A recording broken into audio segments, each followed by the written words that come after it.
Hello दोस्तों, स्वागत है आप लोगों का अपने यूट्यूब चैनल पर। दोस्तों, आज के इस वीडियो में हम लोग बात करेंगे डीएसएसबी के नॉर्मलाइजेशन प्रोसेस के बारे में। जैसा कि काफ़ी सारे स्टूडेंट परेशान रहते हैं डीएसएसबी के नॉर्मलाइजेशन प्रोसेस को लेकर कि इसमें नंबर इंक्रीज़ होते हैं या डिक्रीज़ होते हैं, तो इसी के बारे में हम लोग इस वीडियो में बात करने वाले हैं। विद एग्जाम्पल हम लोग बात करेंगे और दो स्थितियों को लेकर चलेंगे कि जिस शिफ्ट में आपका एग्ज़ाम हुआ है उसके एवरेज स्कोर से अगर आपका स्कोर ज़्यादा है तो क्या प्रभाव पड़ेगा, और अगर उस शिफ्ट के एवरेज स्कोर से आपका स्कोर कम है तो आपके स्कोर पर क्या प्रभाव पड़ेगा। तो सबसे पहले हम लोग जो है फार्मूला उसको देख लेते हैं। ये सामने आप लोगों के फार्मूला लिखा हुआ है, x n equal to s two upon s one into x x minus a v plus y a v. तो इनका मतलब क्या होता है, तो जो S2 है ये आप लोगों का इजी शिफ्ट का स्टैंडर्ड डेविएशन है। S1 जो है वो कैंडिडेट शिफ्ट, यानी आप जिस शिफ्ट में जिस शिफ्ट में आपका एग्ज़ाम हुआ था उसका स्टैंडर्ड डेविएशन। एक्स आपका राय स्कोर, एक्स ए वी जो है वो एवरेज शिफ्ट, जो आपका एग्ज़ाम जिस शिफ्ट में हुआ है उसका एवरेज स्कोर, और वाई ए वी जिस शिफ्ट में सबसे ज़्यादा एवरेज स्कोर गया है उसका, यानी कि हम लोग कह सकते हैं जो इजी शिफ्ट का एवरेज स्कोर है वो वाई ए वी हो जाएगा। तो एक्स एन आपका normalised score, S2 standard deviation of the easy shift, और S1 standard deviation of the candidate shift. X raw score हो गया, एक्स ए वी आपकी शिफ्ट का एवरेज स्कोर हो गया, और y a v easy shift का एवरेज स्कोर हो गया।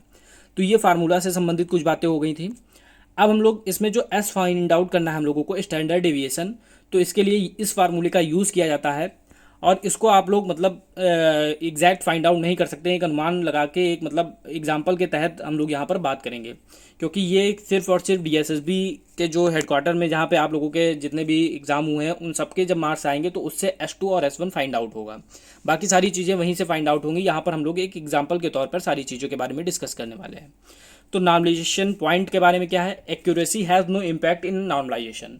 एक्यूरेसी का कोई भी फर्क नहीं पड़ता है, क्योंकि आप लोगों ने फार्मूले में देखा कहीं पर भी एक्यूरेसी का कोई जिक्र नहीं हुआ है।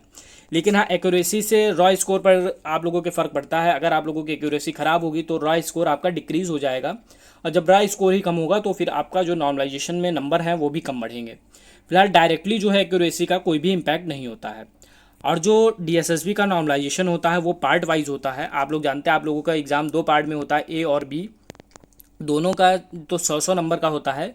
तो पार्ट ए का अलग नॉर्मलाइजेशन होगा और पार्ट बी का अलग नॉर्मलाइजेशन होगा। स्कोर विल नेवर डिक्रीज, आपका जो स्कोर है वो डिक्रीज़ नहीं होगा, हमेशा आपका स्कोर जो है इंक्रीज़ होगा। और इसके अलावा अगर बात की जाए कि आप लोग अगर ये देखना चाहें कि आप लोगों के नॉर्मलाइजेशन में कितने नंबर बढ़े, तो वो आप लोग नहीं देख सकते, क्योंकि डीएसएसबी का जो रिजल्ट आता है उसमें आप लोगों के जो मार्क्स होते हैं वो नॉर्मलाइज्ड मार्क्स होते हैं, उसमें आप लोगों के ऑब्टेन मार्क्स नहीं आते हैं।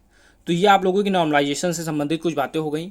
अब हम लोग यहाँ पर समझ लेते हैं कि जैसे ये कुछ शिफ्ट का हम लोगों ने यहाँ पे बना के रखा है एग्जाम्पल के तौर पे। ये 5 शिफ्ट में अगर इस तरीके से एग्ज़ाम हुए हैं, तो अगर आप लोग देखेंगे कि ये जो शिफ्ट है पहली, इसमें सबसे ज़्यादा आप लोगों का एवरेज स्कोर आ रहा है। तो जिसमें सबसे ज़्यादा एवरेज स्कोर आता है उसको हम लोग बेस शिफ्ट मान लेते हैं। जिस शिफ्ट का भी एवरेज स्कोर सबसे ज़्यादा होगा वो बेस शिफ्ट होगी, उसी को आधार मानकर आप लोग का नॉर्मलाइजेशन किया जाएगा। नेक्स्ट, अब हम लोग यहाँ पर एग्जाम्पल के तौर पे बात करते हैं। सबसे पहले हम लोगों ने एक ऐसी शिफ्ट ली जो कि एक मीडियम शिफ्ट थी। ये आप लोगों का फार्मूला लिखा हुआ है। S2 एक हम लोगों ने इमेजनरी डिजिट मान ली 7.8 है, S1 हम लोगों ने मान लिया 9.1 है, और एवरेज स्कोर जो है आप लोगों का इजी शिफ्ट का वो 75 है। आप लोगों ने मान लिया स्कोर किया है 60, और आपकी शिफ्ट का एवरेज स्कोर है 55। जो आपका ये शिफ्ट का एवरेज स्कोर है उससे ज़्यादा आप लोगों का जो स्कोर है रॉ स्कोर वो उससे ज़्यादा है। तो अब हम लोग इसके बारे में बात करेंगे। तो हम लोगों ने फार्मूला को यूज़ कर दिया S2 अपॉन S1। तो S2 upon S1 7.8 upon 9.1, X minus X ए वी, एक्स आपका raw score 60 minus x average 55 plus easy shift का रॉ स्कोर, तो ये 75 हो गया। अब हम लोगों ने इसको कैलकुलेट किया तो ये आ गया 0.85 इंटू 5 और ये 75। तो जब हम लोगों ने इसको कैलकुलेट किया तो हमारा स्कोर आ गया 79.25।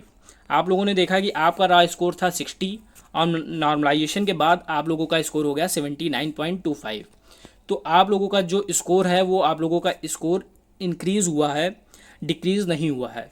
ये एक जो है इमेजनरी डिजिट है, तो यहाँ से आप लोग ये मत समझिए कि इतने ही नंबर बढ़ते हैं। ये आप लोगों को एक समझाने के तौर पे यहाँ पे डिजिट्स लिए गए हैं। अब हम लोग बात करेंगे कि जब आपका जो एवरेज स्कोर है, आपका रॉ स्कोर है, वो एवरेज स्कोर से कम हो तो क्या प्रभाव पड़ेगा। बाकी सारी चीज़ें सेम है। S2 हमारा 7.8 है, S1 9.8 है, 9.1 है, और इजी शिफ्ट का एवरेज स्कोर 7.5 वो 75 है, और आपका रॉ स्कोर जो है एवरेज स्कोर से कम है। तो सारी चीज़ों को फिर हम लोग रख देंगे S2 upon S1 x minus x average plus 75। हम लोग देखेंगे ये माइनस में हो गया, तो ये -5 आया, और इसकी मल्टीप्लाई करेंगे तो उसके बाद मल्टीप्लाई करने के बाद हम लोगों का -4.25 प्लस 75 आया। जब इसको सॉल्व करेंगे तो 70.75 हो गया। तो जो हम लोगों का एक रॉ स्कोर था 50, और जो हम लोगों का नॉर्मलाइज्ड स्कोर आया है वो 70.75 आया है। तो इसमें भी आप लोग देख रहे हैं कि नंबर जो है इंक्रीज़ हुए हैं। अगर आप लोगों का एवरेज से कम नंबर भी है रॉ स्कोर, तो भी आप लोगों का जो नंबर है नॉर्मलाइज्ड स्कोर है वो इंक्रीज़ हुआ है। क्यों इंक्रीज़ हुआ है? क्योंकि आप लोगों का जो बेस बनाया जाता है वो इजी शिफ्ट को बनाया जाता है, और 75 में जब अगर आप लोग माइनस भी ऐड करेंगे तो आपका जो स्कोर है वो रॉ स्कोर है उससे बढ़ के ही आप लोगों को स्कोर मिलेगा। अब हम लोग बात कर लें हार्ड शिफ्ट की, क्योंकि कुछ स्टूडेंट का कहना होता है हार्ड शिफ्ट में नंबर बढ़ते नहीं हैं। तो हार्ड शिफ्ट की बात कर लें, इसमें हम लोगों ने मान लिया S2 6.8 था, S1 8.1 था, और वाई एवरेज 75 सेम रहेगा, और जो हार्ड शिफ्ट का एवरेज स्कोर है 50, और आपने जो नंबर गेन किए हैं वो 52 आप लोगों का रॉ स्कोर है। तो इसको जब हम लोग कैलकुलेट करेंगे तो S2 अपॉन S1 6.8 अपॉन 8.1, और ये आपका हो जाएगा x minus x average. x आपका रॉ स्कोर 52 और एवरेज स्कोर 50, अब y एवरेज 75। फिर इसको जब आप लोग सॉल्व करेंगे तो आपका 76.66 आ जाएगा।